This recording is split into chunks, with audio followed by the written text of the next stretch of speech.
Bem, meus amigos, que bom estarmos aqui reunidos novamente. Hoje, dia 30 de julho de 2022, nós estamos aqui na Sociedade de Estudos Espíritas Francisco de Assis, em Petrópolis, e ficamos muito felizes porque nessa sexta-feira nós já tivemos a oportunidade de retornar à nossa casa espírita e participamos das nossas reuniões lá na nossa casa espírita mesmo, na sexta-feira. Então, para a gente foi muito bom, né, retornar à casa, estarmos todos juntos lá. E hoje estamos aqui nesse horário para estudarmos esta obra, Epístolas de Paulo à Luz do Espiritismo. É uma obra do Antônio César Perrin de Carvalho. E nós estamos estudando aqui o capítulo 16, que trata da Epístola aos Filipenses, não é? Então, nós vamos agora juntos estudarmos esta obra maravilhosa, mas antes de iniciarmos o nosso estudo, nós vamos fazer aqui a nossa prece de abertura. Pai amado, Pai de infinita misericórdia e justiça, estamos todos aqui reunidos, Senhor, em Teu nome, em nome de Jesus, para podermos estudar essa doutrina abençoada que tanto nos ilumina, que tanto nos auxilia. Que a Tua paz, Senhor, esteja com todos nós. E hoje estamos muito felizes com o retorno da nossa irmã Iraci, que depois de uma longa pausa retornou aos estudos conosco, que é sempre uma alegria ter os nossos amigos bem próximos de nós. Que o Senhor a abençoe, que abençoe sua família, sua irmã que se encontra doente, está lá em Curitiba, que a espiritualidade, amigos, médicos da espiritualidade possam envolvê-la no seu tratamento, para que ela logo se recupere e fique bem ao lado de sua família. Como também pedimos que abençoe a nossa irmã Ideína, que ainda não pode estar conosco. E assim, envolvidos por todas essas vibrações que caem do alto, Senhor, te pedimos a permissão para iniciarmos o nosso estudo do dia de hoje, na graça de Deus. Bem, meus irmãos, nós começamos a estudar no dia 23 essa epístola, mas eu vou fazer uma leitura novamente do iniciozinho dela, só para a gente poder amarrar, porque na aula passada nós fizemos o estudo de um PDF que abrangeu, não foi essa epístola, agora a gente vai fazer a leitura e dar continuidade. Eu mandei, inclusive, para vocês as obras de apoio, tá? Para que a gente possa acompanhar nas leituras. Então, tá aqui. A Epístola aos Filipenses foi redigida por Paulo em momento em que se encontrava preso, mas há polêmicas quanto ao local e à data. A versão mais aceita é de que ele a teria escrito em Roma, entre os anos 62 e 63 depois de Cristo. Porque realmente, né, depois de 2000 anos, você bater o martelo e dizer, ele estava preso com certeza em tal lugar, o ano foi exatamente esse, fica meio complicado, são 2000 anos, né? Então, os historiadores têm uma ideia mais ou menos aproximada da data, do local, mas ninguém tem certeza absoluta. Então, agora, nessa epístola, Paulo tem como ideia central os ensinos do Cristo. Como nós falamos na semana passada, a ideia central dessa epístola são os ensinos de Jesus. Ele foca muito nos ensinos de Jesus, respaldado em suas lutas pessoais para divulgar o evangelho. Ele descreve dificuldades de companheiros, faz repreensões aos legalistas. Os legalistas são os cristãos judaizantes, aqueles judeus que se converteram ao cristianismo, mas que queriam trazer as práticas judaicas para o cristianismo. Então, ele faz muito combate a essas pessoas, porque ele diz que Jesus não exige nada de prática exterior, como circuncisão, como cultos, rituais, para aceitar o evangelho. E os judeus tinham todas aquelas práticas. Então, esses recém-convertidos queriam trazer essas práticas, né, daquelas festas, daqueles rituais, dos sacrifícios de animais para o cristianismo. E Paulo combatia esses irmãos, né? E ele vai fazendo repreensões a eles. E enfatiza a união. Alguns versículos foram selecionados. Então, nós vamos aqui começar a ler alguns dos versículos. Aí ele diz aqui, Filipenses, capítulo 1, versículo 12. E quero, irmãos, que saibais que as coisas que me aconteceram contribuíram para maior proveito do Evangelho. Filipenses 1,3, capítulo 1, versículo 13. De maneira que as minhas prisões, e ele foi preso umas 3 ou 4 vezes, e as minhas prisões em Cristo foram manifestas por toda a guarda pretoriana e por todos os demais lugares. Porque ele era preso porque pregava o evangelho, né? Pregava contra o judaísmo, contra essas práticas pagãs que queriam colocar. E aonde ele era preso, ele não se incomodava. Se ele estava na prisão, ele começava dentro da prisão a falar de Jesus.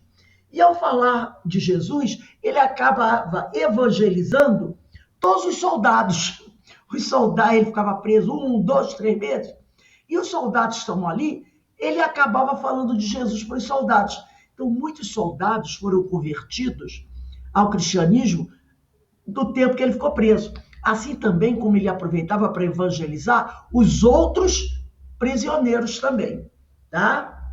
Então, ele, aonde ele estava, por onde ele passasse, pelo lugar que ele fosse, ele sempre aproveitava uma oportunidade para pregar o evangelho. Mesmo que a situação tivesse muito difícil para ele não deixava de lado essa oportunidade de pregar o evangelho. O apóstolo estava se referindo, acho que Alberto, desliga teu microfone, que aí eu estou pegando o barulho aí da tua casa. Teu microfone está aberto. O apóstolo estava se referindo à sua prisão, mas desvia a atenção em torno disso, ressaltando o fato de que os episódios tristes que vivenciou contribuíram para fortalecer a difusão do evangelho. O conjunto de situações desagradáveis que viveu sempre foram pretextos para robustecer os ensinos do Cristo. É aquilo que eu falei. Não importa o aperto que ele estivesse passando. Ele aproveitava aquela oportunidade não para reclamar das dificuldades, das prisões, mas sim para ampliar, divulgar o evangelho. Em Filipenses 1,18. Mas que importa? Contanto que Cristo seja anunciado de toda maneira, ou com fingimento ou em verdade, nisto que me regozijo e me regozijarei ainda. Ele diz que alguns companheiros pregavam o evangelho e ele percebeu o seguinte, que esses companheiros às vezes não eram muito fiéis ao evangelho. Eram pessoas um pouco fingidas, às vezes hipócritas, e ele dizia o seguinte, não interessa a personalidade da pessoa. Se ele estiver pregando o evangelho, o que ele está falando estiver correto, tudo bem. Ele pode até não gostar de mim, ter raiva de mim, mas se o que ele está falando é bom, aquelas pessoas ele vai poder ajudar. É igual, às vezes, como a gente vê alguns companheiros de outras denominações religiosas fazendo pregações. Falando de Jesus, falando do amor, da paz, aquela coisa toda. Falando de coisas que ele não faz. Ele não faz. Mas ele está falando daquilo. Ele está transmitindo o ensino do Evangelho. Está transmitindo as palavras de Jesus, os ensinos de Jesus. Mas ele mesmo não vivencia aquilo. Ele não vivencia. Agora, se quem ouve as palavras dele, dos ensinos de Jesus, acredita e põe em prática, tudo bem, tudo bem. Não interessa que ele não cumpra. Isso é o problema dele com Deus.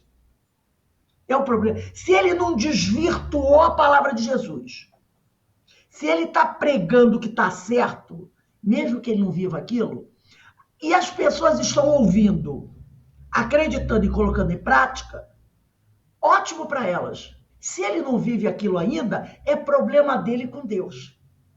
O, pro... o problema é quando a pessoa não vivencia, e aí ela pega o evangelho, deturpa e passa deturpado. Aí é um problema. Aí é quando Paulo chama essas pessoas de cães, maus obreiros. Mas quando ele está pregando, falando certo, e as pessoas estão ouvindo, estão indo pelo caminho do bem, tudo bem. O que ele deixa de fazer, entendeu? É problema dele com Deus. Então é o que ele diz aqui. Contanto que Cristo seja anunciado de toda maneira, ou com fingimento daquele que está anunciando, ou em verdade, nisto me regozijo, me regozijarei ainda. Mesmo que o cara esteja fingindo, mas se ele está passando a palavra correta, mesmo que ele não sinta aquilo, tá tudo bem. Porque quem ouvir vai acreditar. É igual, sabe? Aquelas pessoas que às vezes vão em alguns templos aí, e ela está buscando uma cura, e está buscando alguma coisa. É uma pessoa que ela está se transformando, mas ela está passando por uma dificuldade, e ela consegue. Aí o pessoal diz assim, como é que pode? Aquela igreja, uma igreja que nem é igreja, aquilo é uma seita. Mas aquela pessoa foi lá e conseguiu. Porque ela está acreditando naquilo. Não importa se quem comanda aquela igreja seja um hipócrita. Mas aquele que foi, ele foi com fé. Então ele vai receber ajuda. Agora, se aquele líder daquela igreja tem suas dificuldades, isso é um problema dele. Que ele vai ter que responder por isso. Mas aquelas pessoas que estão ali, estão acreditando, para elas não tem problema nenhum. E a gente sabe que tem muita gente que faz isso, né? Outro dia mesmo eu estava ouvindo, eu acho que foi aqui, não me lembro bem, era a história de um padre, que ele não tinha mais fé. Ele fazia as missas, lia todo aquele roteiro da missa, as pessoas iam ali, assistiam à missa, recebiam a comunhão, iam para casa aliviada. Mas ele mesmo, ele não tinha fé mais em Deus.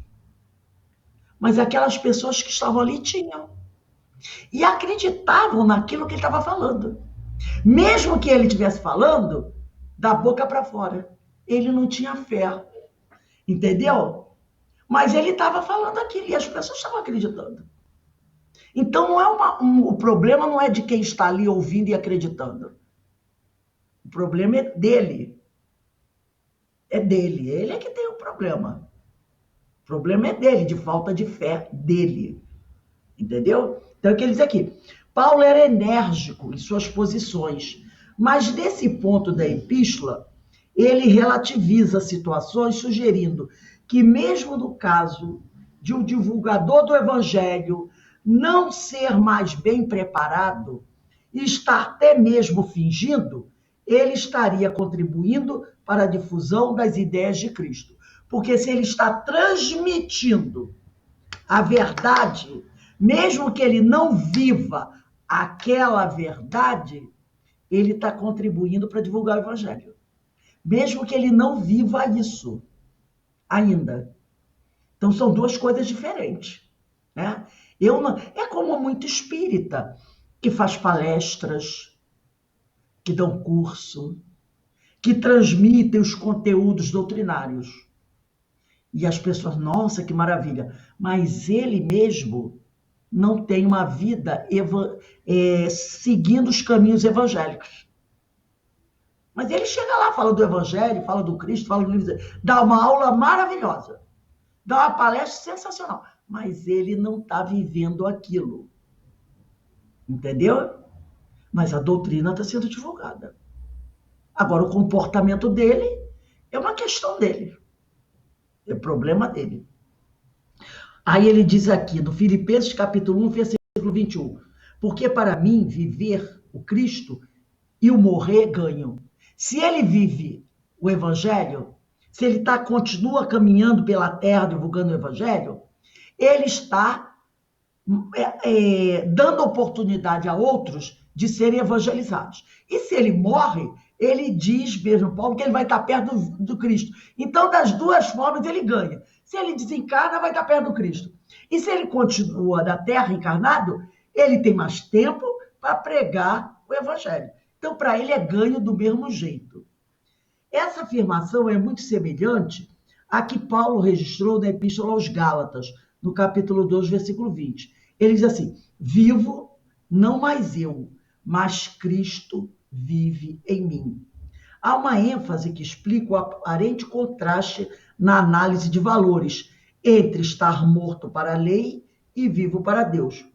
Como ele comenta em versículos da Epístola aos Gálatas, né, como em outras epístolas, o autor considerava que ele se considerava morto para a formalidade de religiões. Ele se considerava morto para aquelas coisas, né, para os rituais, para toda aquela formalidade que muitas vezes uma religião tem. Adoração a deuses, os dogmas. Ele dizia, tudo isso, eu estou morto para tudo isso. Porque a minha forma de pregar o evangelho não precisa dessas práticas exteriores, de fazer cerimônias, tá? Eu estou morto para isso. Essas coisas, para mim, elas não existem.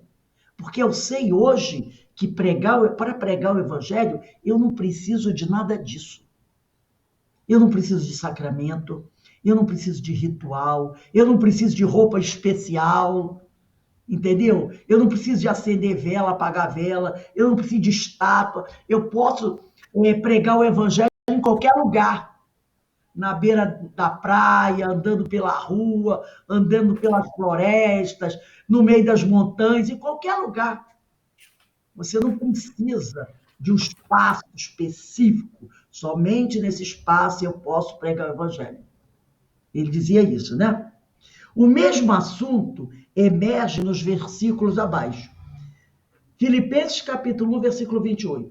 E em nada vos espanteis dos que resistem, o que para eles, na verdade, é indício de perdição, mas para vós de salvação. E isto de Deus. E ele diz aqui, em nada vos espanteis dos que resistem, daqueles que querem ter essas práticas exteriores e não aceitam se libertar desse tipo de coisa.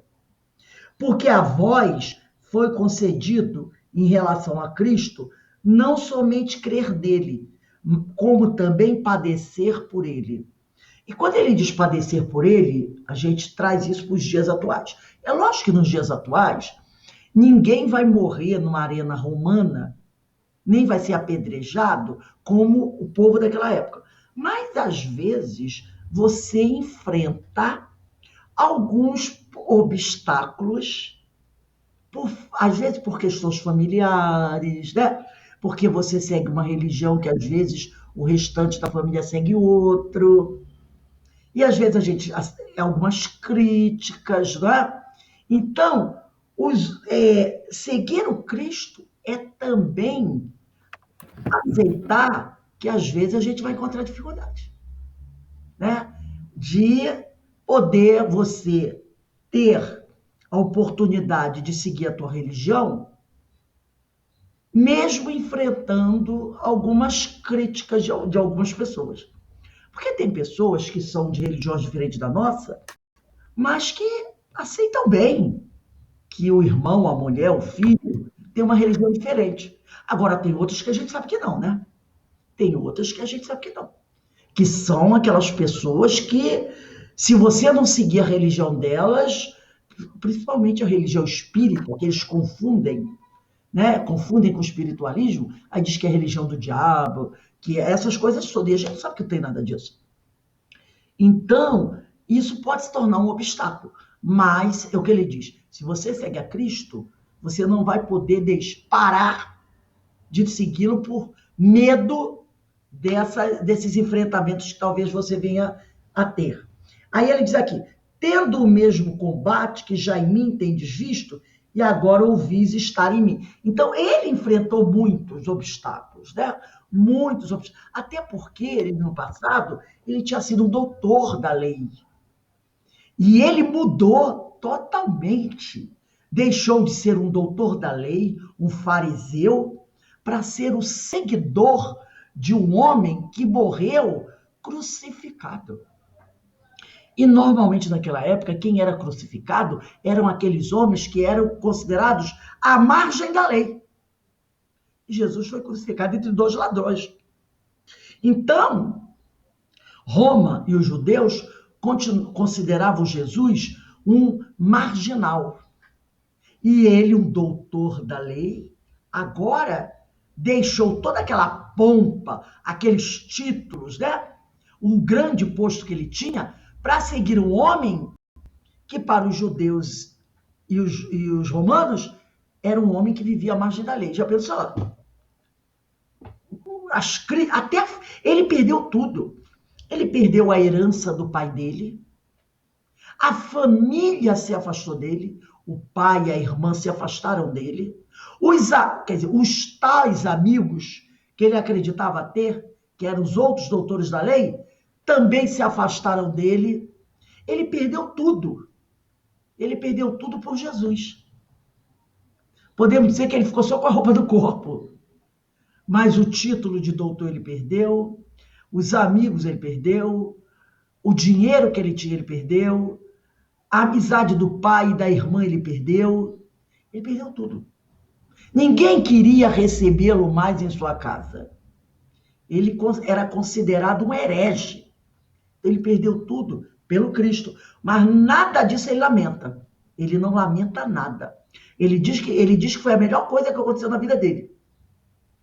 E aqui ele diz, o apóstolo comenta sobre aqueles que têm dificuldades e apresentam resistências em face dos contrastes que já assinalamos, ou seja, a polêmica entre a visão de Deus, de acordo com os ensinos do Cristo, e o entendimento da lei mosaica. Então, vai existir um choque sempre entre o verdadeiro ensino do Cristo e como aqueles que seguiam a lei mosaica viam Deus e que não aceitavam o Cristo. Porque os judeus não aceitavam que Jesus era o Messias. Mais tarde, nos dias atuais, os judeus e os muçulmanos até veem Jesus como um profeta, mas não como Messias. Eles ainda estão esperando o Messias. Porque para eles o Messias tem que ser um rei que tem um exército, que possa botar esse povo lá em cima, no domínio de tudo. E Jesus já falou, meu reino não é deste mundo. Então eles jamais aceitariam um Messias que foi prometido há mais de 3.000 anos atrás como um filho de um carpinteiro e de uma dona de casa, que morava numa casa muito humilde. Então eles esperam até hoje o Messias que venha do meio da elite. Esse Messias para eles tem que vir do meio da elite. E Jesus nasceu na maior simplicidade do mundo, né? A fidelidade, aí ele diz aqui, em realidade, essa sempre foi a razão do embate maior que Paulo empreendeu nos contatos com os judeus. A fidelidade aos ensinos do Cristo é registrada por Emmanuel ao comentar esses versículos paulinos. Agora, Emmanuel vai fazer uma análise de todos esses versículos que nós já lemos aqui. Quem tem o livro Pão Nosso, pode pegar o Pão Nosso do capítulo 104. Quem tem esse livro aqui, Cartas de Paulo, é na página 459. No Pão Nosso é capítulo 104.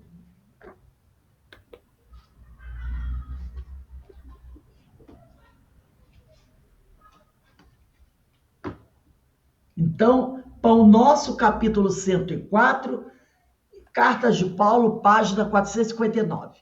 Eu vou ler o primeiro aqui. O título é Direito Sagrado. Emmanuel vai fazer uma análise da carta aos Filipenses, capítulo 1, versículo 29, como está aí no livro, né? Então ele diz assim, pois vos, ou melhor, pois vos foi concedida, em relação a Cristo, a graça, não só de crer nele, mas também de por ele sofrer. Então ele diz o seguinte, a todos vocês foi concedida em relação a Cristo a graça de só crer nele, mas também de sofrer por ele, né? Então ele diz aqui, cooperar pessoalmente com os administradores humanos em sentido direto sempre constitui objeto da ambição dos servidores dessa ou daquela organização terrestre.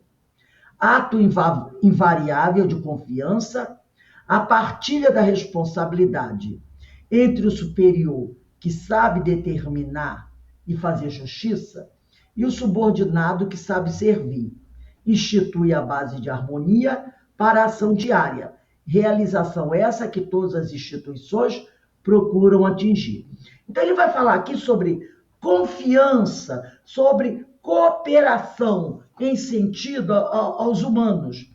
Então, ele fala, quando você tem um superior que sabe administrar e comandar, né? E aqueles que são os subordinados, que sabem cumprir com a sua tarefa, a paz e a harmonia.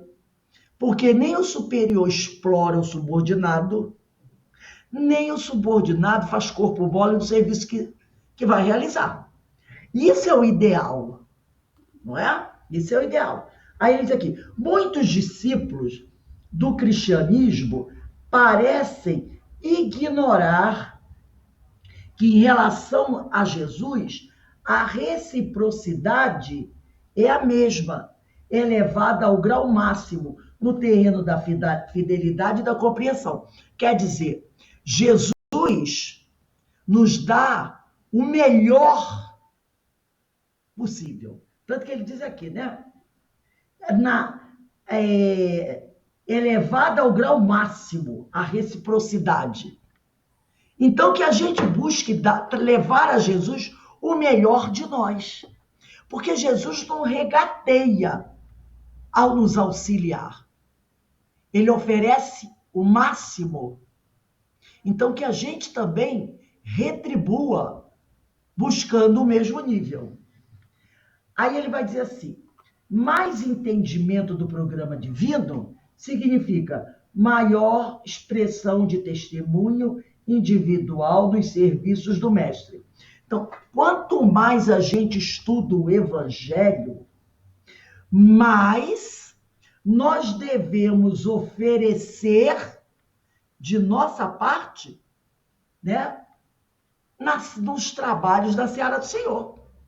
Quanto mais você se ilumina, quanto mais você conhece o evangelho, mais você entende que você tem que se esforçar para retribuir tudo aquilo que você recebeu. E não é retribuir diretamente, porque retribuir a Jesus é fazer o que ele pediu. Ama a Deus sobre todas as coisas e ao próximo como a ti mesmo.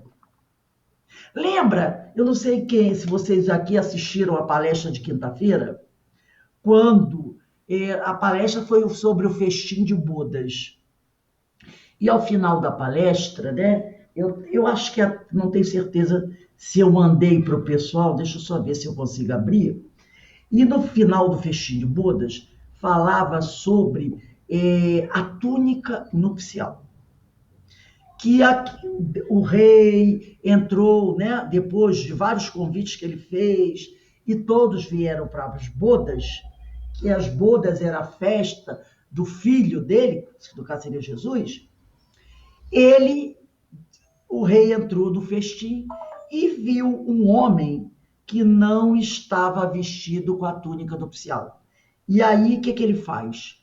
Ele manda prenderem aquele homem e o jogar nas trevas exteriores, porque somente poderia ficar na festa aquele que estivesse vestido com a túnica nupcial. E aí, no final da palestra, num texto maravilhoso de Mateus, eu estou tentando ligar o meu celular aqui para ver se eu pego, tem a seguinte pergunta: como é que nós devemos vestir a túnica nupcial? Né? Como é que nós devemos vestir a túnica nupcial? Então, Jesus vai responder. Deixa eu ver se ele abre aqui. Como é que nós devemos vestir a túnica nupcial? Só um minutinho. Porque tem muito a ver... Ih, ele já vai até desligar, porque a bateria foi para o espaço. Deixa eu ver se eu consigo abrir aqui a pouco, antes dele fechar. Que o carregador dele não está aqui. Deixa eu ver aqui, peraí, instantinho. Eu acho que eu mandei para vocês. Ah, não, meu Deus, fui na pessoa errada. Tá aqui, Rose. Ali é para mim, lá, Mandou. um dos últimos slides. Tá aqui, é que eu não sei se... fechou. Deve ser o antepenúltimo. Como faremos, portanto, para vestirmos as vestes nupciais? Lê para mim. Sabe? Jesus responde: pois eu estava com fome e me deste de comer. Eu estava com sede e me deste de beber. Eu era estrangeiro e me recebeste em sua casa. Eu estava nu e me vestiste. Eu estava doente e cuidaste de mim. Eu estava na prisão e foste me visitar. Isso aí é Mateus 25, 31, 36. Tá, agora lê o outro slide. O próximo, o último. Ora, a lei de toda se contém nessas palavras. Lê de novo o título. Ora, a lei de toda se contém nestas palavras. Fora da caridade não há salvação. Então, ora, a lei se resume em tudo isso. Fora da caridade não há salvação. Então, quando ele diz aqui, muitos discípulos do cristianismo parecem ignorar que, em relação a Jesus, a reciprocidade é a mesma, elevada ao grau máximo no terreno da fidelidade e da compreensão. Se Jesus nos dá o melhor, o que é que nós temos que fazer? Oferecer o melhor. Mas como é que eu vou oferecer o melhor? Fazendo isso que a Eloá falou. Quando me viste nu, me vestistes. Quando me viste com fome, me deste de comer. Quando me viste doente, me auxiliou. Quando eu bati na sua porta, você me recebeu. Quando eu estive preso, você me visitou. Quando ele diz, quando eu estive nu, você me vestisse, não é Jesus. É o nosso irmão. Porque quando Madre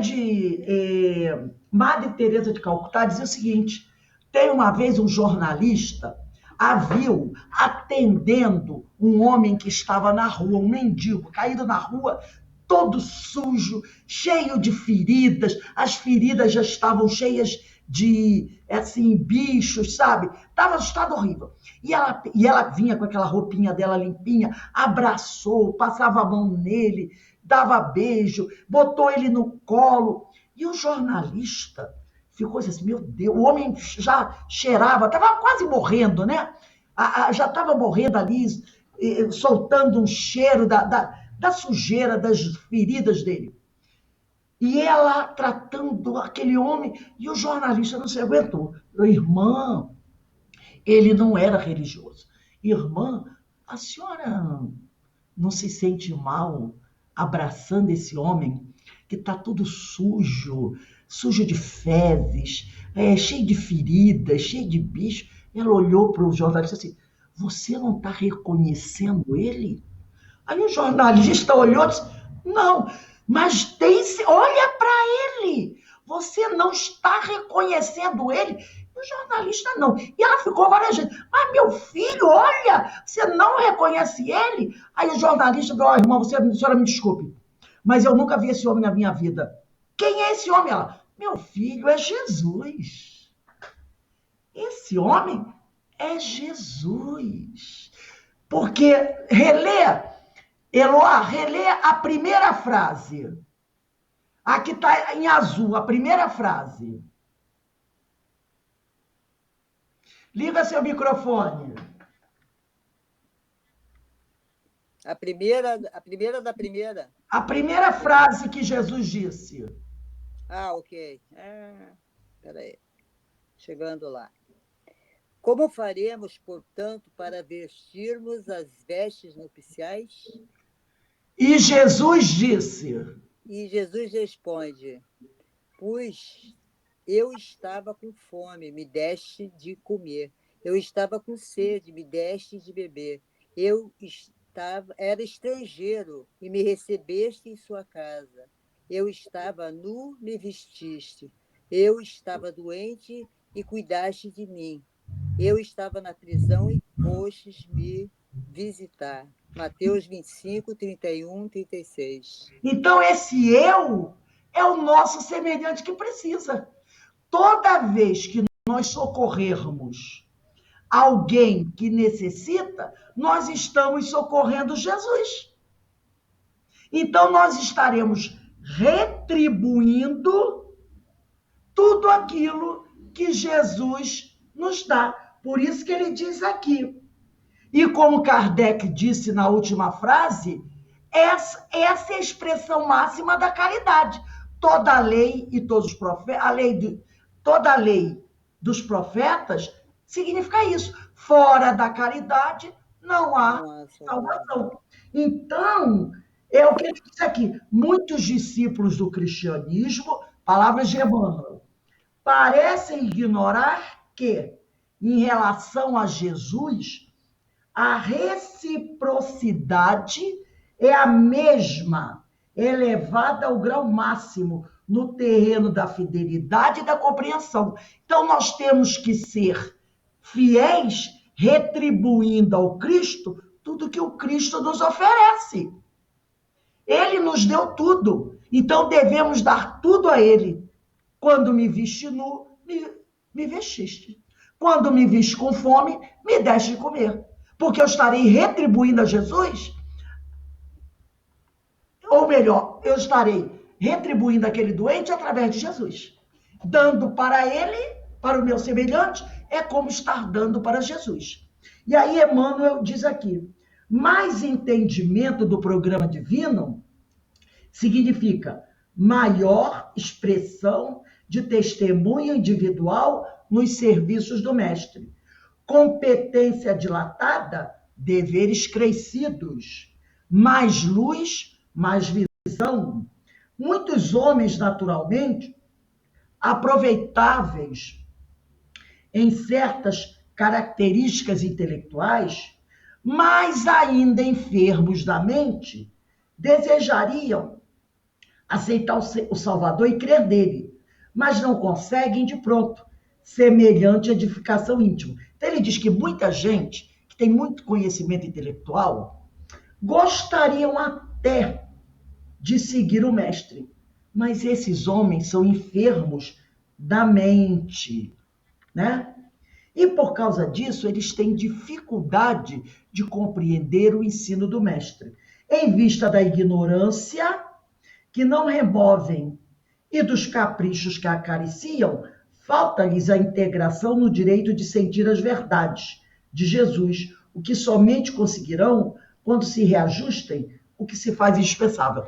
Ontem, nós fizemos um estudo aqui sobre a parábola da candeia. E nós falamos que existem alguns níveis que nós precisamos vencer para podermos compreender totalmente o mestre. Eu mandei para vocês também hoje esse material. E lá diz assim, que nós temos que vencer algumas etapas. A primeira etapa que nós temos que vencer é a etapa do não saber. é a etapa da ignorância. Eu não faço porque eu não sei, eu não conheço. A segunda etapa é a mais difícil. É a etapa do não sentir. Está lá nesse texto. É a etapa do não sentir. Então ele dá um exemplo. Por exemplo, você está dentro da sua casa, olhando pela janela, que está com o vidro um pouquinho embaçado. Aí você olha lá para fora e você vê que o sol está iluminando o jardim. Você vê a árvore com as flores, você vê que está passando uma brisa legal. Você está dentro de casa, você está vendo. Você está vendo. Então, você sabe. Agora, quando você sai de dentro de casa e pega uma cadeira e senta lá no jardim, o que você sabia, agora você passa a sentir. Você está sentado, você sente o calor do sol bater na sua pele. Porque antes você estava dentro de casa. Você sabia que o sol estava iluminando o ar, mas você não sentia o sol da sua pele. Quando você vai lá para fora, você sente o calor do sol, você sente o vento bater em você. Então, são etapas que a gente vai. Primeiro você tem que passar a primeira etapa, que é a etapa do não saber, que é a etapa da ignorância. Ele diz que essa é a mais fácil. É quando você desenvolve o intelecto, é quando você aprende como as coisas são. Agora, não é porque você tem um intelecto desenvolvido que você vai saber sentir. É o que ele está falando aqui. Tem muita gente que é um intelectual, tem um monte de diploma na parede, mas não tem empatia pelo outro. Quando vê uma pessoa sem emprego, uma pessoa que às vezes cai no mundo da marginalidade, ou uma pessoa que vive uma vida em desequilíbrio, ele muitas vezes não para pensar assim: o que será que levou o meu irmão a viver, a estar assim? Muitas vezes ele diz assim: não trabalha porque é vagabundo, porque se quisesse, arrumava logo emprego. Entendeu? Ele não sente, ele não para analisar. Será que essa pessoa, durante a sua vida, não teve alguma dificuldade que acabou, de alguma forma, cooperando para que ele estivesse desse jeito? Quando você vê, às vezes, um alcoólatra, isso é um bêbado, é um sem vergonha. Será que ele não para sentar? Será que esse homem sofreu na vida alguma grande decepção, algum grande trauma que acabou levando ele para o alcoolismo? Não tem coisas assim? A gente não conhece pessoas que às vezes passaram por alguma depressão muito forte, por algum choque, algum trauma, aonde ela não conseguiu, né? Por ser uma pessoa frágil, ela não conseguiu resistir e caiu no abismo. A gente sabe disso. Então, às vezes, essas pessoas que têm muito intelecto, elas já conseguem saber que aquilo não é bom, mas elas não conseguem sentir com o outro. Então, ele diz que tem 3 níveis. Tem o primeiro, que é o mais fácil, o do você saber. Quer dizer, você conhece. O segundo, que é muito difícil, é quando você aprende a sentir, a ter empatia. E o terceiro é o vivenciar. Então, primeiro você tem que vencer a primeira etapa, que é a etapa da ignorância, do não saber, para depois vencer a do não sentir, para depois vivenciar.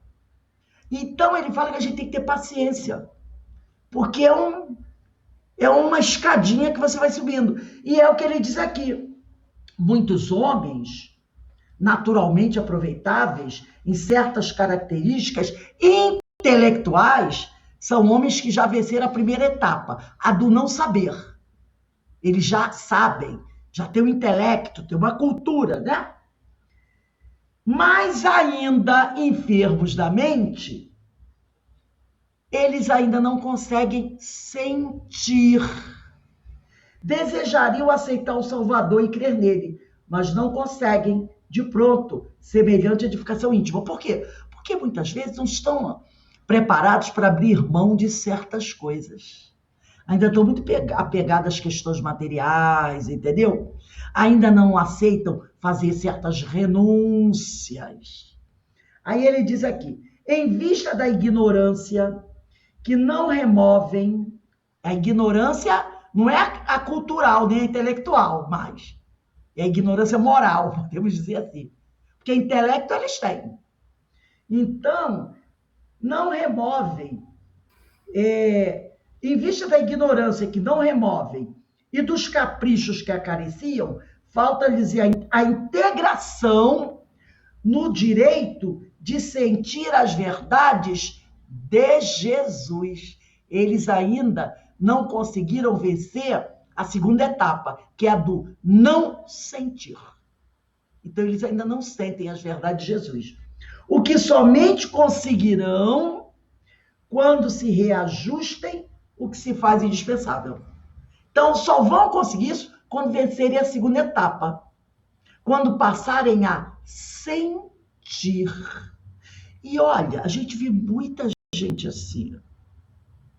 Muita gente que usa aquela frase, bandido bom é bandido morto. Aquela pessoa que às vezes vê uma pessoa assim, alguém que morreu na rua devido à violência, né?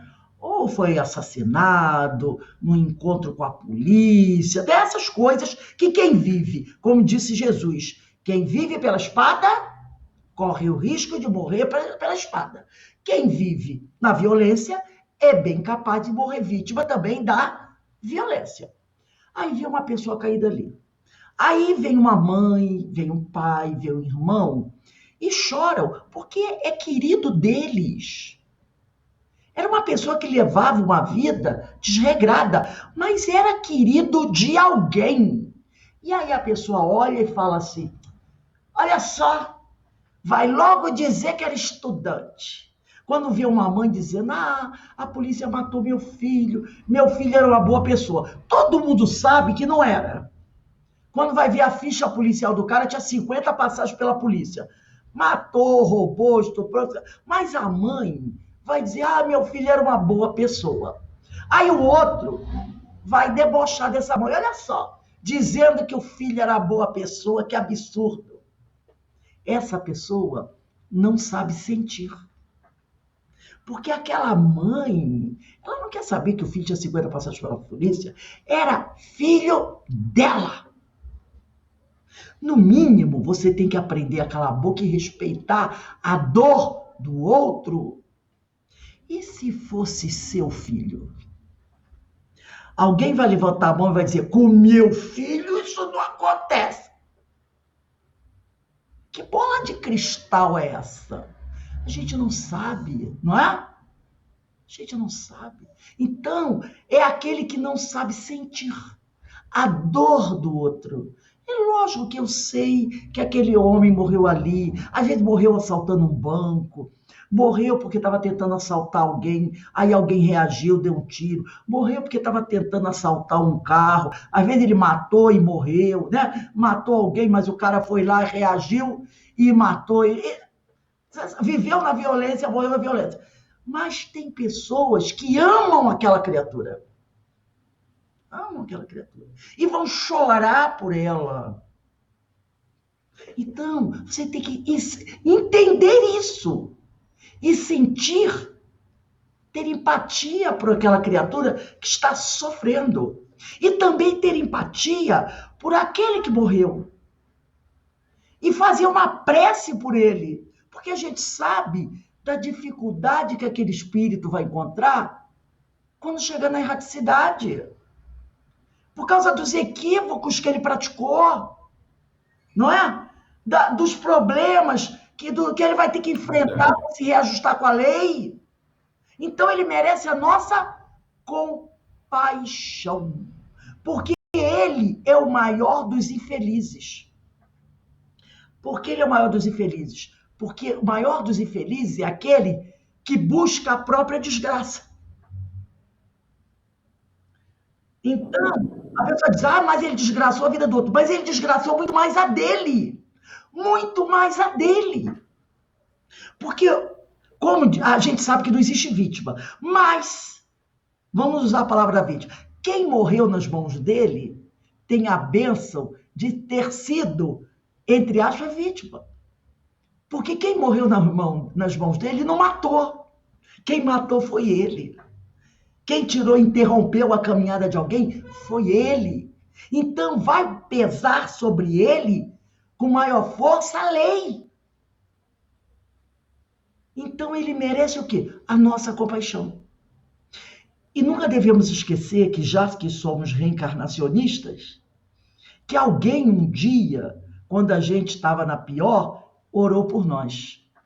E por isso, graças a Deus, a gente hoje está melhor do que estava no ano passado. Alguém teve piedade da gente. Não é verdade? Porque será que a gente não desconfia que em reencarnações passadas nós não fomos nenhum lírio do campo? Mas alguém teve compaixão de nós. Então por que eu não posso ter compaixão do meu próximo? É o que Jesus falou no amor aos inimigos. Amar os inimigos não é botar o inimigo debaixo do braço e levar para dentro da tua casa. Porque você sabe que ele não te quer bem. Amar os inimigos é não desejar o mal para ele. Se ele não gosta de mim, problema dele. Eu também não simpatizo muito com ele, mas eu não posso querer mal a ele. Muito pelo contrário, eu peço a Deus que o ilumine, para que ele veja a verdade e siga o caminho dele buscando melhorar. Isso é amar os inimigos.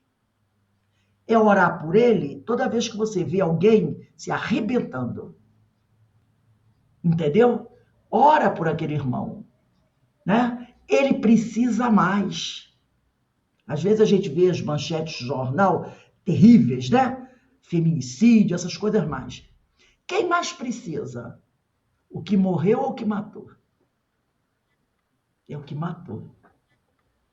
Então, se você tiver que escolher um para rezar, reze por aquele que foi contra a lei do Senhor. Porque esse é o que precisa mais. E aí Emmanuel fala aqui, né? Todavia, o discípulo admitido aos benefícios da crença foi considerado digno de conviver espiritualmente com o mestre. Entre ele e o Senhor já existe a partilha da confiança e da responsabilidade. Então, aquele que está se esforçando por se melhorar mais ainda, já partilha com o Senhor da confiança e da responsabilidade com o Senhor. Porque o Senhor já confia que aquele irmão que aquele discípulo vai procurar fazer o melhor para ajudar. Então, o mestre já tem uma confiança nele, né? Contudo, enquanto perseveram as alegrias de Belém, que é do nascimento de Jesus, né? E as glórias de Cafarnaum, o trabalho da fé se desdobra. Maravilhoso. Mas sobrevindo a divisão das angústias da cruz, porque é aquela coisa, né? Quando tudo está como o céu o pessoal fala assim, o céu cheio de estrelas, né? Céu de brigadeiro. Céu de brigadeiro. Tá tudo uma maravilha, ótimo, tá todo mundo sorrindo. Mas quando começam a chegar as angústias da cruz, quando as dificuldades começam a bater na nossa porta, muitos aprendizes fogem, receando o sofrimento e revelando-se indignos da escolha. Então, tem gente que é assim, a vida está maravilhosa, eu vou servir ao Cristo, eu vou praticar o bem, eu vou continuar estudando, frequentando a casa espírita, trabalhando, numa empolgação danada. Basta a dificuldade começar a chegar e a pessoa começa o quê? Abandonar tudo. Abandonar tudo. Abandonar tudo. né? Se afastar, revelando-se que indignos da escolha. E é justamente quando você tem mais que se aproximar do Cristo, quando a dificuldade começa a bater, para mostrar que, não, como Paulo, não importa se eu estou preso, não importa se eu estou apanhando, não importa se eu estou recebendo críticas, aí é que eu trabalho mais por Cristo. Quando a coisa fica mais difícil, aí que eu trabalho mais por Cristo. Porque trabalhar por Cristo quando está tudo maravilhoso é fácil. Eu tenho que mostrar que a minha fé é grande quando a coisa está meio difícil. É aí que eu tenho que me dedicar mais ainda ao Cristo. Aí ele diz aqui: os que assim procedem, esses que abandonam quando a coisa fica difícil, categorizam-se à conta de loucos. Porquanto, subtrair-se, fugir à colaboração com Cristo é menosprezar um direito sagrado. Porque o Cristo nunca nos abandonou. Tanto é que no momento crucial da crucificação dele, quando ele já estava morrendo na cruz, o que ele fez? Ele levou o pensamento ao alto e disse assim: Pai, perdoa-os, porque eles não sabem o que fazem. Então, no momento máximo da dor que ele estava sofrendo, naquele momento, ele orou por nós. Ele pediu por nós. Ele não disse assim: Senhor, arrebenta com esse povo, esses ingratos que me colocaram aqui na cruz, porque eu vim a seu mando, eu cumpri com toda a missão, eu mostrei para eles o caminho do bem, olha o que eles fizeram comigo, e explode com eles. Ele não fez isso. No momento de maior dor, ele pediu por nós. Ele pediu por nós. Então, por que quando a gente enfia um espinho no pé, a gente já se joga na cama e diz assim: ah, Deus me abandonou, olha esse espinho no meu pé, como é que eu vou seguir o quê? Eu vou seguir o Cristo, tá doendo, né? Aí o pessoal começa: Senhor, o Senhor me abandonou, eu não mereço isso. Aí começa já a tentar contra o Senhor, blasfemando, porque o espinho tá doendo, né? Então vamos. E aqui tem um outro texto também, que eu vou pedir até ao Alberto para ler para a gente. Também é do Pão Nosso, capítulo 178. E nas cartas de Paulo, 461. Estava bem do lado. Combate interior. Cartas de Paulo, 461. E Pão Nosso, capítulo 178. 178. Vamos lá. Empenhados no mesmo combate em que me vistes empenhado e em que, como sabeis, me empenho ainda agora. Está em Filipenses, capítulo 1, versículo 30. Combate interior. Em plena juventude, Paulo terçou armas contra as circunstâncias comuns, de modo a consolidar a posição para impor-se no futuro da raça. Pelejou por sobrepujar a inteligência de muitos jovens que lhe foram contemporâneos. Deixou colegas e companheiros distanciados. Discutiu com doutores da lei e venceu-os. Entregou-se à conquista de situação material invejável e conseguiu-a. Combateu por evidenciar-se no tribunal mais alto de Jerusalém e sobrepôs-se a velhos orientadores do povo escolhido.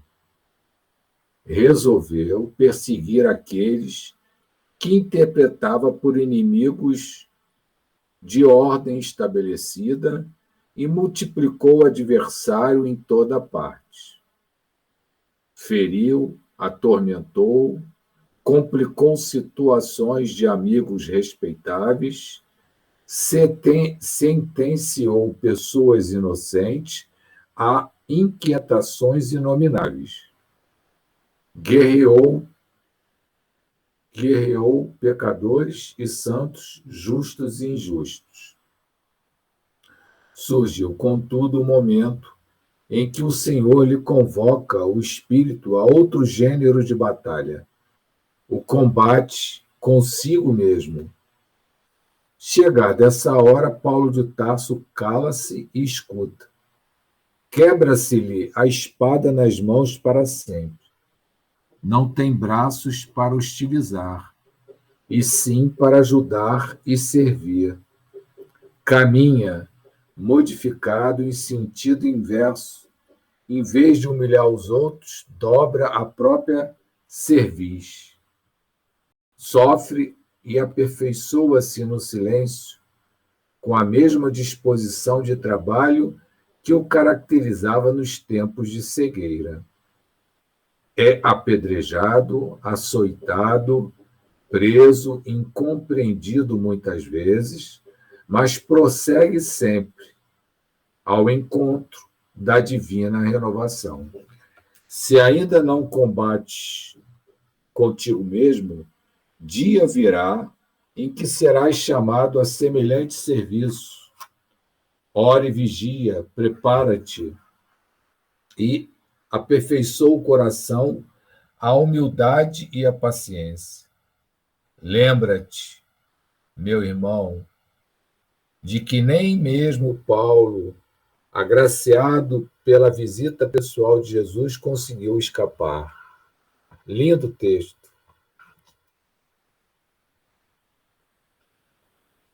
Lindo texto, né? Vamos comentar um pouquinho, né? Quando ele conta, ele fala aqui, em plena juventude, Paulo, na realidade é Saulo, né? Porque Paulo só depois da estrada de Damasco, mais tarde. Então, em plena juventude, Saulo teceu armas, né? Então, ele está mostrando a trajetória dele. Toda essa trajetória de luta que ele travou. E aí ele fala, né? Se Paulo, ele mandou matar, ele mandou sequestrar bens, mandou torturar, né? Mandou matar Estevão, assistiu o assassinato de Estevão ali, não é? Fez tudo isso aí. E ele é que mandava, como diz o pessoal por aí, né? Mandava matar, mandava soltar. Mas um momento, Deus vai aparecer na frente dele.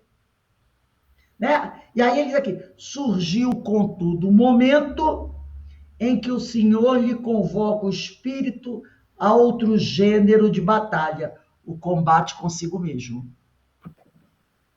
E eu pergunto, tem batalha mais difícil? Isso aí. No caso, a situação que aconteceu com ele, ele tirou as escamas dos olhos, né? Que ele era cego, apesar de toda a intelectualidade, ele não conhecia o Cristo, né? Na essência, a bondade, a verdadeira vida que Jesus ensinou, né? Lembra quando eu falei do primeiro nível, do não saber? Ele sabia. Ele conhecia a lei, ele era o doutor da lei. Então, o primeiro nível ele já tinha vencido, que era o não saber. Ele sabia. Ele conhecia a lei de cima a baixo. Por quê? Porque a lei dos profetas tem lá os 10 mandamentos. Não roubarás, não matarás, não levantarás falso testemunho. Ele fez tudo isso para poder prender Estevão. Ele caluniou Estevão.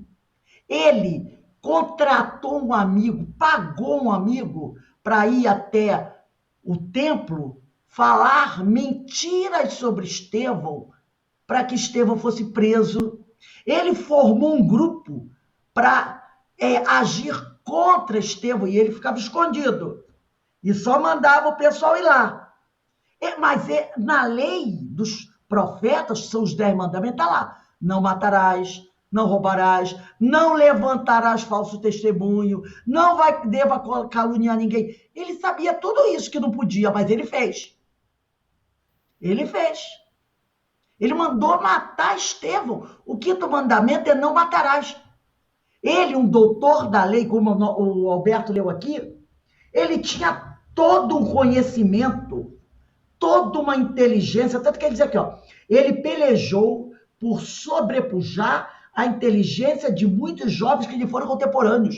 Ele tinha uma inteligência acima de muitos jovens. Era um homem culto. Então, saber, ele sabia. Ele venceu a primeira etapa, do não saber. Agora, no segundo processo, que era do sentir, ele não sentia. Ele não tinha essa empatia, só pelos seus iguais. Entendeu? Ele não tinha. E aí ele diz aqui, chegada essa hora, um dia o Senhor lhe convocou para um novo espírito. E aí foi que o Roberto falou. As escamas caíram dos olhos. Porque aquelas escamas é um símbolo, né? Da cegueira espiritual. Ele conhecia a lei, mas não colocava em prática. Ele não sentia. Ele era um cego espiritual.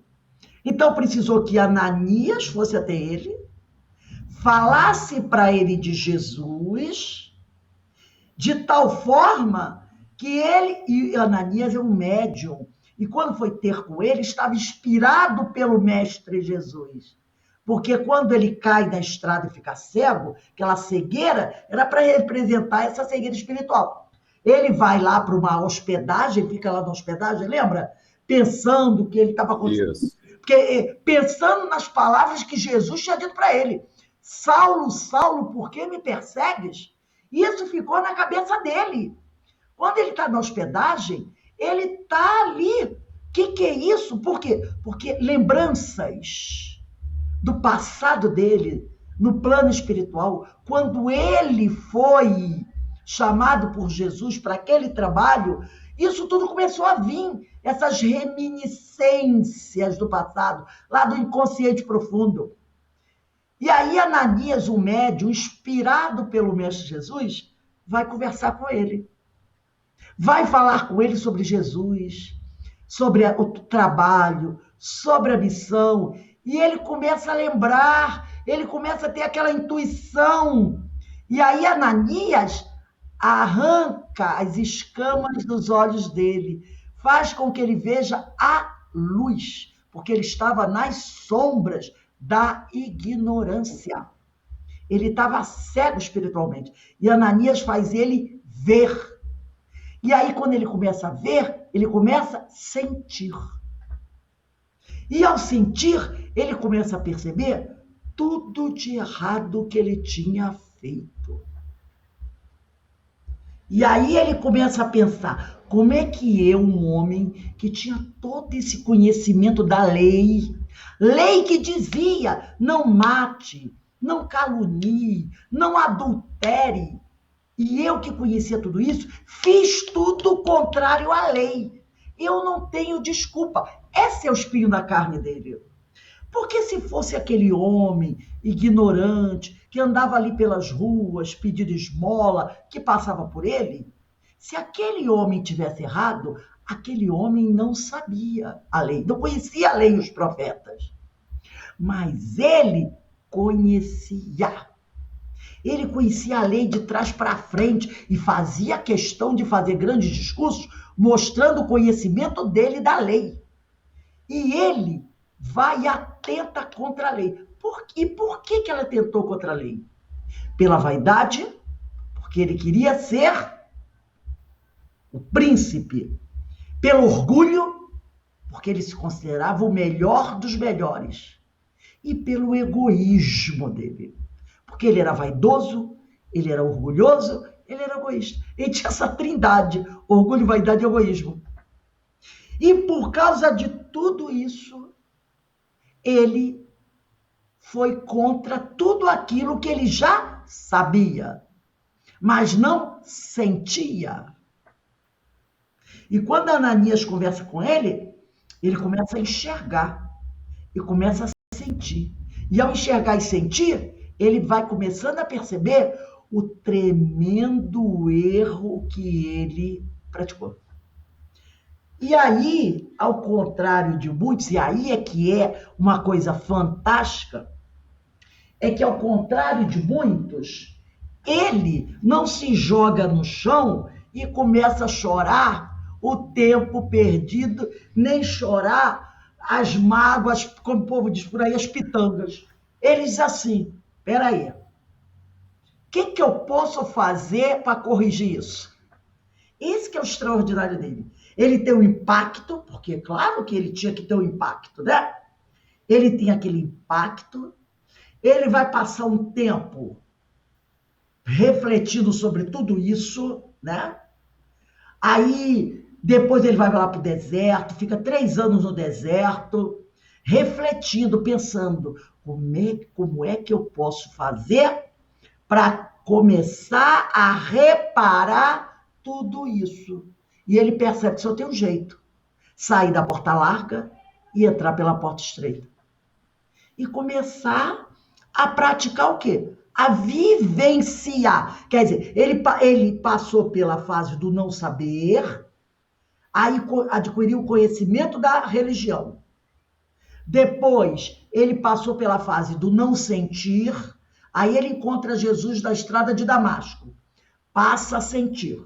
Aí ele vai refletir, depois ele vai fazer o quê? Ele vai vivenciar o que ele está sentindo. Aí ele vai fazer o quê? A prática do amor aos semelhantes. Fora da caridade, capítulo 15, né? Fora da caridade, capítulo 15 do Evangelho, está aqui, segundo o Espiritismo, vendo aqui o nosso capítulo 15, que diz assim, fora da caridade não há salvação. O de que precisa o espírito para ser salvo? A prática da caridade. É isso que o espírito precisa. Foi o que olha para a gente. Quando me viste nu, me vestiste. Quando me viste com fome, me deste de comer. Quando me viste preso, me foste visitar. Aí ele entende, só tem um jeito. É seguir os ensinos do Cristo.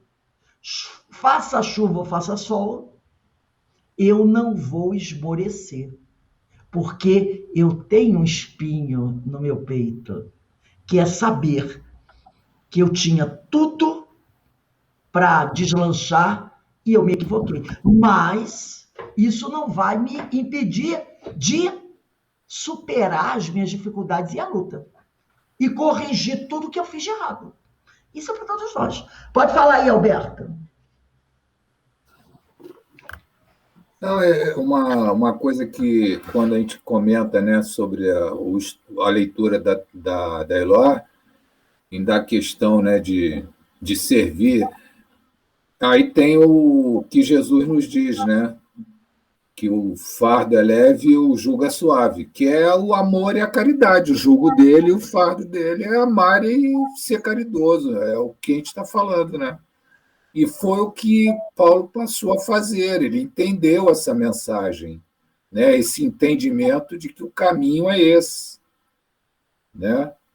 Exatamente. E aqui no texto, Emmanuel diz, né?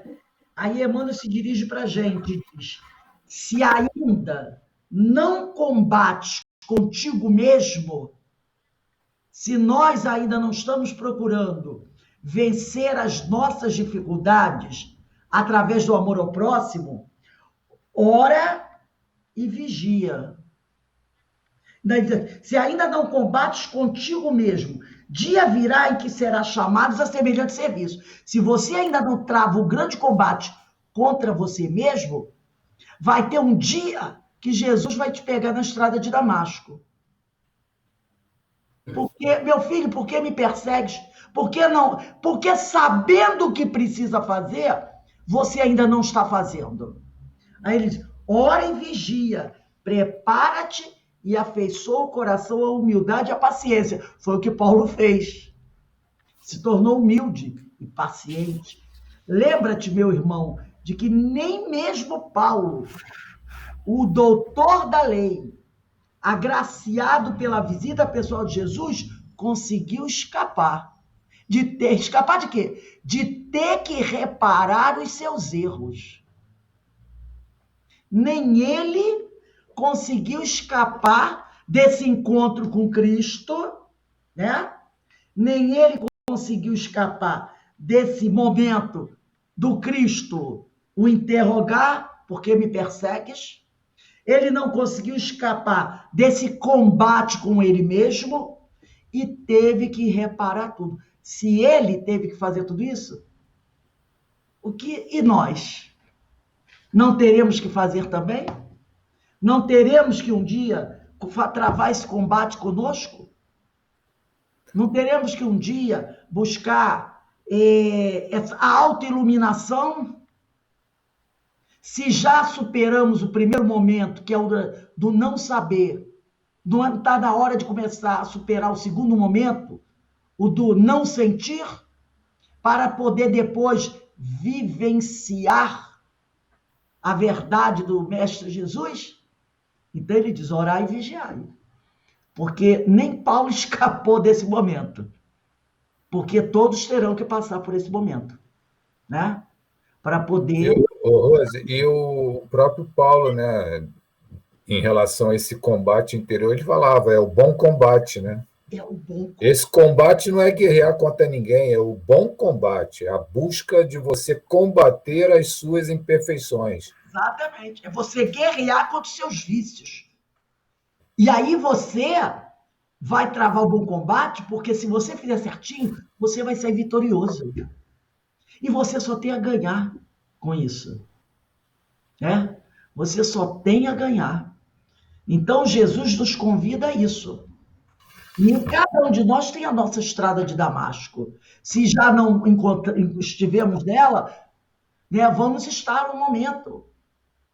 Então, que a gente procure trabalhar isso. Hoje eu vou mandar para vocês, eu já botei no grupo, vou mandar para vocês esse texto do estudo de ontem, da parábola da candeia. É um pouquinho grande, mas vai lendo devagarzinho. Eu acho que você já enviou. Não, eu mandei o outro. Da parábola da candeia, eu ainda não mandei, não.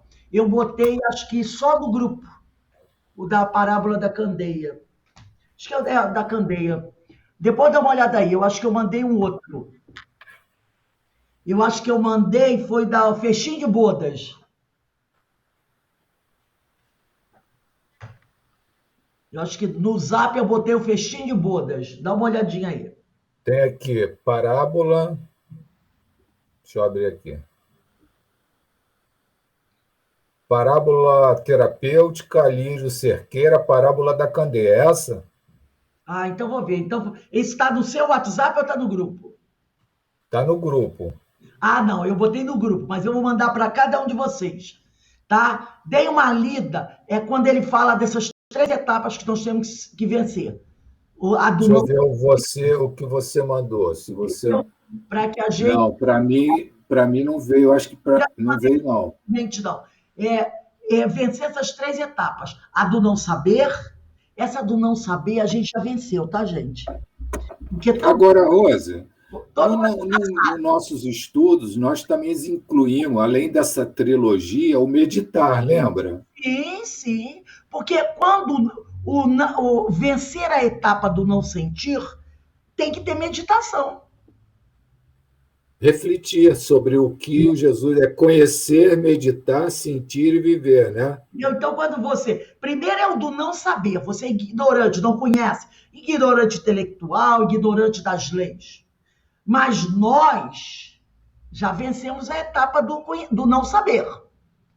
Agora, a gente tem que vencer a etapa do não sentir. Quer dizer, passar a sentir.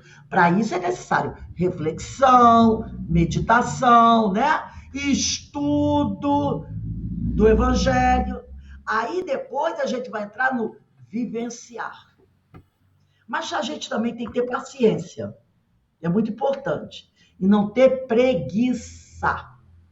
Porque às vezes a preguiça atrapalha um pouco a nossa caminhada. Eu queria também lembrar vocês que esses estudos das parábolas já está chegando ao final. Eu acredito que até final de setembro a gente termine o estudo das parábolas. Aí a gente vai começar a estudar um outro tema de Paulo de Tarso. Vai ser Paulo de Tarso e as leis morais. Maravilhoso estudo, tá? Eu já mandei a capinha do livro para vocês. Quem puder já ir guardando um dinheirinho para depois comprar o livro. Tá?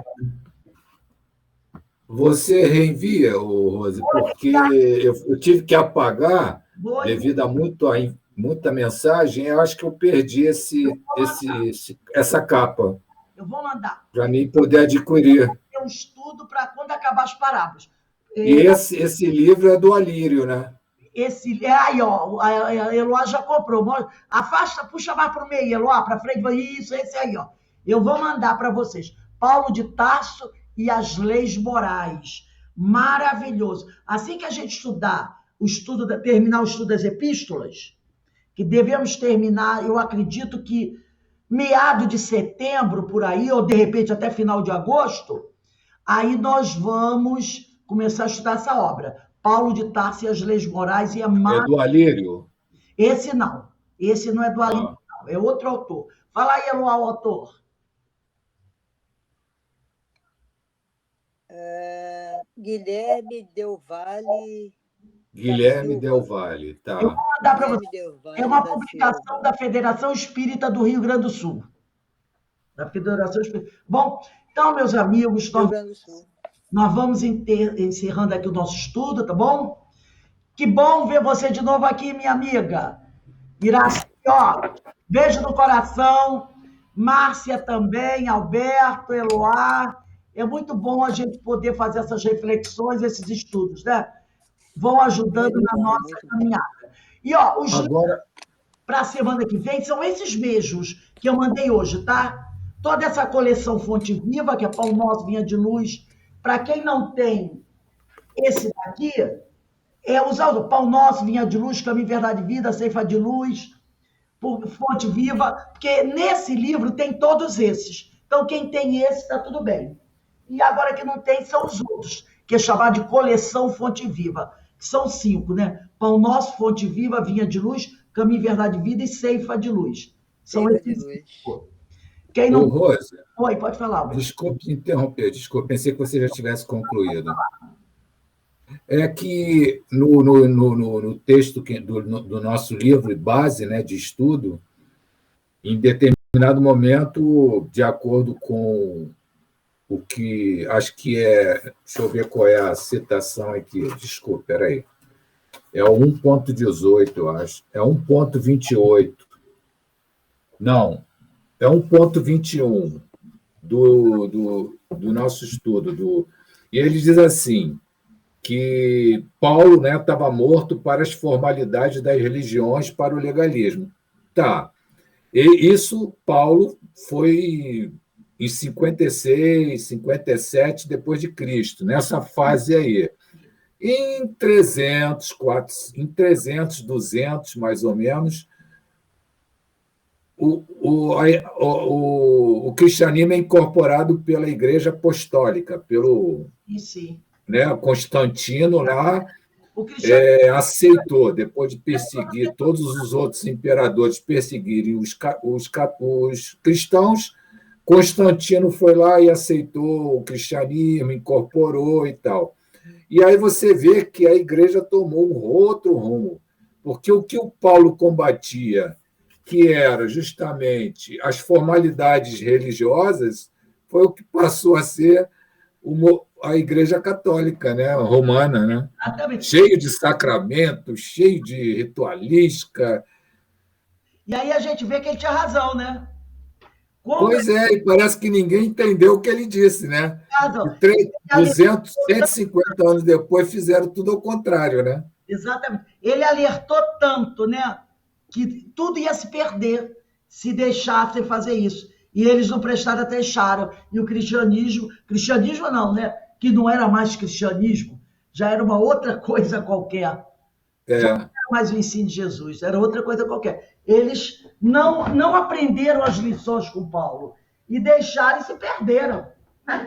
Aí precisou vir o espiritismo, que é o cristianismo redivivo, para, vamos dizer assim, os ensinos de Paulo novamente. Atenção, nada disso, não é preciso nada disso, né?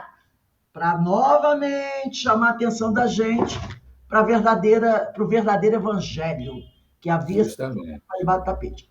Então, nós vamos... Porque lá no nosso curso de Emmanuel, quando a gente estava vendo lá aquela fase em que houve o concílio para discutir a infabilidade papal, né? Aquele bispo colocou todas as contradições, mas, devido aos interesses pessoais, a maioria dos bispos aceitaram a infabilidade papal. Então, você vê que o interesse pessoal sempre prevalece, em detrimento da essência do ensinamento, né? Eu mandei, na última aula, acho que você não participou, de quarta-feira, um outro documento com a carta de um outro padre.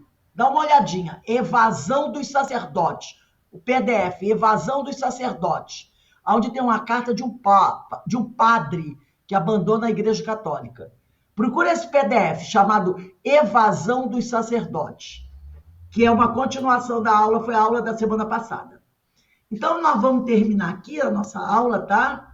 Agradecendo a Deus a oportunidade. Eu vou pedir para a nossa irmã Iraci fazer a nossa prece. Iraci, liga aí seu microfone, faz a nossa prece.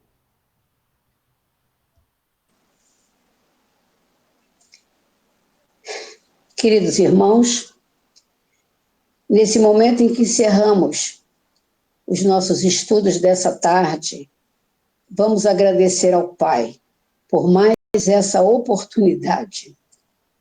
Todas as oportunidades que Ele nos tem dado, não é como disse a Rose, de passarmos pela fase da ignorância, ganhando conhecimento e entrarmos na fase seguinte. Então, nós pedimos ao nosso Pai, ao nosso Mestre Jesus, que nos fortaleça sempre, iluminando os nossos caminhos, para que nós tenhamos a capacidade para aprendermos, para assimilarmos e para colocarmos em prática todos esses ensinamentos que nos vêm chegando por Paulo de Tarso. E ele ensinou, ele assimilou, ele ditou os ensinamentos de nosso mestre. Agradecemos a Paulo de Tarso, agradecemos ao mestre pela oportunidade e agradecemos ao nosso Pai Superior, que nos permite essa reunião de sábado à tarde, para que possamos, todos aqui reunidos, aprender um pouco mais. Obrigada, mestre, nos abençoe, nos fortalecendo, iluminando sempre os nossos caminhos na nossa jornada, que nem sempre é fácil, mas que nós vamos seguir e vamos vencer com coragem e com muito amor em nossos corações. Obrigada a todos e obrigada ao Pai, e que nos ilumine sempre. Que assim seja. Graças a Deus. Então, meus amigos, uma boa tarde para vocês. Ó. Um bom fim de semana. Segunda-feira estamos de volta, às 16 horas, para o estudo de um livro dos Espíritos. Porque o nosso horário mudou, tá, Iraci? Agora é às 16 horas. Tá ótimo, eu tenho aqui. Pode deixar que estarei presente. Um beijão, Muito gente. bem, Um abraço aí. Tchau. Um bom domingo a todos. Um beijo, meus irmãos. Para todos Um nós. beijo na Manda um beijo irmãzinha. aí para IDI. Darei. Darei sim, pode deixar. Vou falar com ela agora, transmitindo os beijos de vocês, tá bom? Tchau, queridos. Tchau. Tchau.